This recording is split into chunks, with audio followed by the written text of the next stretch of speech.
तलाक 2 मर्तबा है, यानी एक शौहर को 2 मर्तबा तलाक देकर और रुजू कर लेने का हक है। एक दफा तलाक दी और इद्दत के अंदर रुजू कर लिया, ठीक है। फिर तलाक दी और इद्दत के अंदर रुजू कर लिया, ठीक है। तीसरी मर्तबा तलाक दी, अब रुजू नहीं कर सकता है। अध तलाक को मर्तबा 2 मर्तबा हो सकता है। फा इंसाकूं बेमारूफी और तसरीहूं बेहसान। अब उसके बाद सच ना करो, या तो रोको उसको अपने घर में, तो वो भी नेकी के साथ, भलाई के साथ, तंग करने के लिए नहीं, परेशान करने के लिए नहीं, और तसरीहूं बेहसान, या रुखसत कर देना है अच्छे भले तरीके से, बले मानसों की तरह खूबसूरती के साथ। रोको तो भलाई के लिए, और अगर रुखसत करना है तो खूबसूरत अंदाज में। और तुम्हारे लिए हर जायज नहीं है कि जो कुछ तुमने उन्हें दिया था उसमें से कुछ भी वापस लो। जो भी तुमने उन्हें महर दिया था उसमें से कुछ वापस नहीं ले सकती जब तुम तलाक दे रहे हो। हाँ, अगर औरत तलाक मांगे तो उसे अपने महर में से कुछ छोड़ना पड़ेगा। यह दूसरी बात है कि जब मर्द तलाक दे रहा है तो फिर वो नहीं रोके उसमें से जो भी कुछ दिया हो। यहां तक कि आया है कि अगर जब तुमने उनको अहदाए हुलक इंतारा सोने के ढेर दिए हों, उनमें से भी कुछ नहीं ले सकती वापस। वला यहिलु लकुमम ताखुदू मिम्मा आतई तुमहुन शय्यमिल्लाहि यखाफाम ला युकीमा हुदूद अल्लाह। अलबत्ता अगर वो दोनों यह समझें कि हम हुदूद अल्लाह को कायम नहीं रख सकेंगे, पर अगर उसका ख्याल है कि यह नहीं रख सकेंगे तो फिर कोई हरज नहीं है उन दोनों पर कि जो कुछ दे दिलाकर औरत फिदये में अपने आप को छुड़ा ले। तुमने मुझे 10 लाख मेहर दिया था, मैं 5 लाख तुम्हें वापस करती हूं। यह तुमने 10 लाख का मेहर रखा था, मैं खुला मांग रही हूं। मैं सिर्फ 5 लाख का तुमसे तकाजा करती हूं। उसे अपने मेहर में से कुछ छोड़ना होगा, यह फिदिया है। अपने धरले से आदमी वो इन हुदूद को पामाल कर जाते हैं, कानून यही रह जाता है, रूह उसकी खत्म हो जाती है। वमम यतद्दा हुदूद अल्लाहि फाउलाइका हुमल जालिमून। और जो अल्लाह की हुदूद से तजावुज करते हैं वही जालिम लोग हैं। अब अगर तीसरी मर्तबा तलाक दे दी है, तलाक मर्तान हो चुका, न उसके बारे में सारे अहकाम आ गए।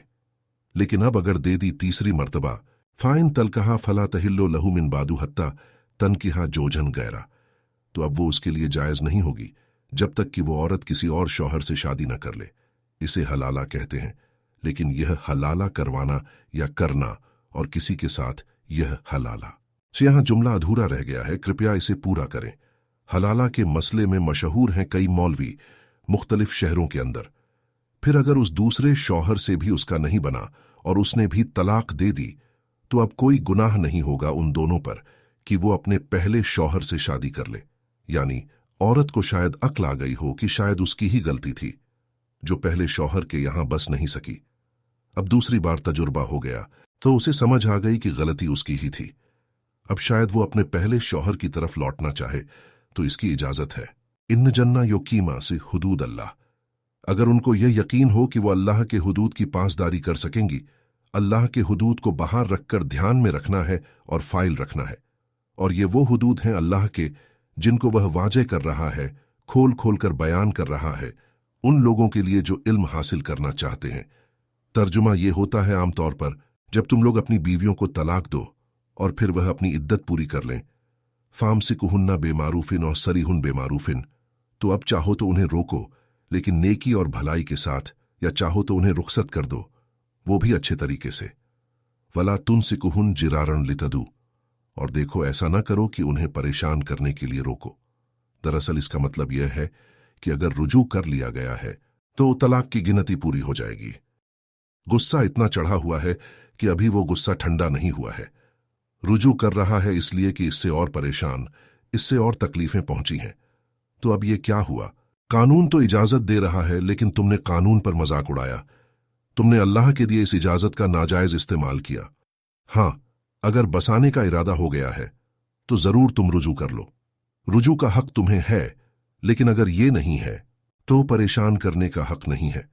फला तुमसे कुहना वला तुमसे कुहना जिद्दम जिद्दा, उन पर ज्यादती करने के लिए। वमम यफाल जालिका फगदुला, और जो कोई भी ये काम करेगा उसने अपनी जान पर जुल्म ढाया। और देखो, अल्लाह की आयात को मजाक और खेल न बना लो, ठट्ठा न बना लो। ये अच्छी तरह जान लो, अगर तुम ऐसा करोगे तो अल्लाह की शरीयत का मजाक बना दोगे, ठट्ठा बना दोगे। और याद करो, जिक्र करो, शौर करो अल्लाह की नामात का जो तुम पर हुई है और जो उसने नाजिल फरमाया है तुम पर अपनी किताब, अपनी शरीयत और हिकमत के जरिए सीधा रास्ता बता रहा है। अल्लाह का तकवा इख्तियार करो और जान लो कि अल्लाह ताला को हर चीज का हकीकी इल्म हासिल है। वाइजा तलक्तुम उन्निसा फबलगन आजलहुन फलाता धुलुहुन यंकेन अजवाजहुन ईजा तराजो बैनहू बिलमारूफ। और जब तुम औरतों को तलाक दे दो फिर वो अपनी इद्दत पूरी कर लें तो मत आड़े आओ इसमें कि वो औरतें फिर निकाह कर लें अपने साबिक अजवाज से, ईजा तराजो बैनहूम बिलमारूफ, जबकि वो आपस में रजामंद हो जाएं भले तरीके पर। यानी अगर तलाक मुगल्लज नहीं है, एक तलाक होती है, पहली तलाक, दूसरी तलाक, ये जब तक इद्दत खत्म नहीं हुई तलाक रजी कहलाती है। इसके दौरान शौहर को रुजू करने का हक है। इद्दत पूरी हो गई, अब यह बाईं हो गई। अब शौहर और बीवी की मर्जी को दखल नहीं है, लेकिन इद्दत के बाद अब औरत को इख्तियार है। अब तो निकाह सानी होगा सिवाय तीसरी तलाक के। अगर तीसरी तलाक हो गई है तो फिर जब तक उसका निकाह किसी और से नहीं हो जाए। और वो क्या किया था, उन्होंने तुम्हें ऐसे ऐसे सताया था, उन्होंने ये किया था, अब तुम्हें हम शादी नहीं करने देंगे इसके साथ, ये तुम्हारा काम नहीं है। अगर वो तराजू बैन हूं, अगर वो आपस में रजामंद हो जाएं, तो तुम अब उनके आड़े मत आओ। दिल मारूफ, भले तरीके से। यू अज्जुब है मन काना मिनकुम यू बिल्लाह वल-यौम, ये वो चीजें हैं जिनकी नसीहत की जा रही है तुम में से, उनको जो वाकई में ईमान रखते हैं पर उनके दर में ईमानी नहीं है, उनके लिए ये सारा जो है बहस के आगे बीन बजाए जाओ। क्या हसन है, वो तो फिर उसे कोई फायदा नहीं पहुंचेगा। जाले का यू अजूब है मन काना मिनकुम यू बिल्लाह वल-यौम, ये तरीके जो हैं तुम्हारे लिए ज्यादा पाक हैं, ज्यादा उजबा हैं। अल्लाह जानता है, तुम नहीं जानते। अपनी अकुल को मुकद्दम न रखो। यही अल्लाह है जिसने औरत को बनाया, उसी ने मर्द को बनाया, उसे मर्द भी अजीज है और औरत भी अजीज है। अल्लाह ताला ने फरमाया कि तमाम मखलूक अल्लाह के कुनबे के मानिंद हैं। अल्लाह को तो अपना हर इंसान, मर्द हो या औरत, महमूम है, पसंदीदा है, उसकी तख्लीक, उसका शिकार है। लेकिन यह जानता है कि औरत के क्या हुकूक होने चाहिए, मर्द के क्या होने चाहिए। लिहाजा अल्लाह ने वालिदा तो यौरसे ना औलाद होना नाकामिल रखा है, और वालिदाओं के लिए, माओं के लिए जरूरी है कि वो अपनी औलाद को 2 साल तक दूध पिलाएं। ये खास तौर पर यहां तस्करा हो रहा है जब तलाक का मामला हो।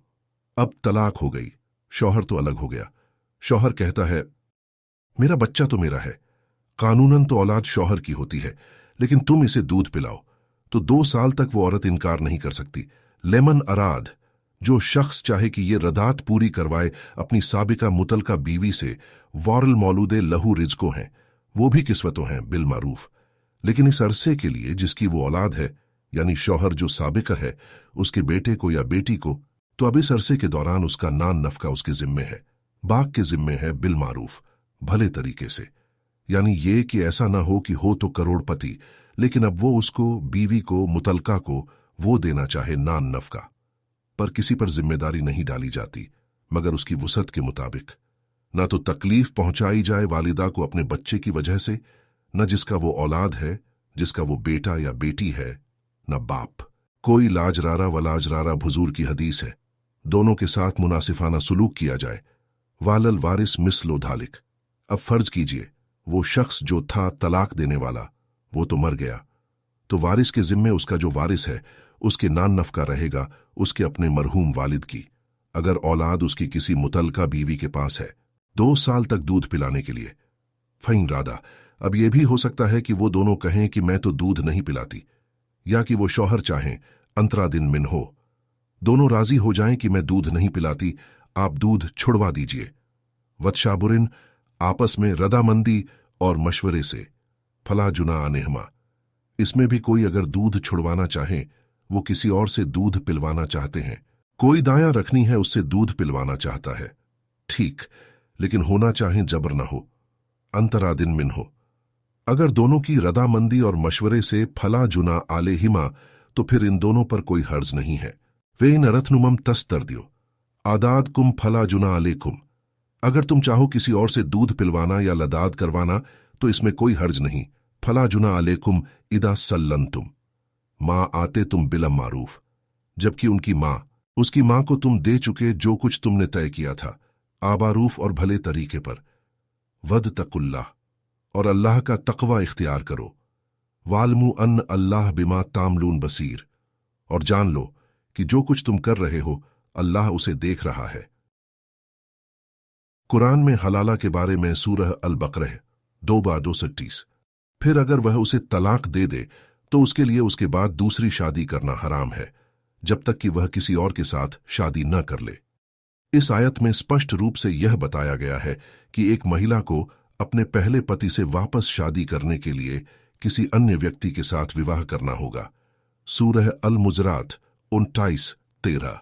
हे मानव जाति, हमने तुम्हें एक पुरुष और एक स्त्री से बनाया और तुम्हारे विभिन्न जातियों और कबीलों में बांट दिया ताकि तुम एक दूसरे को पहचान सको।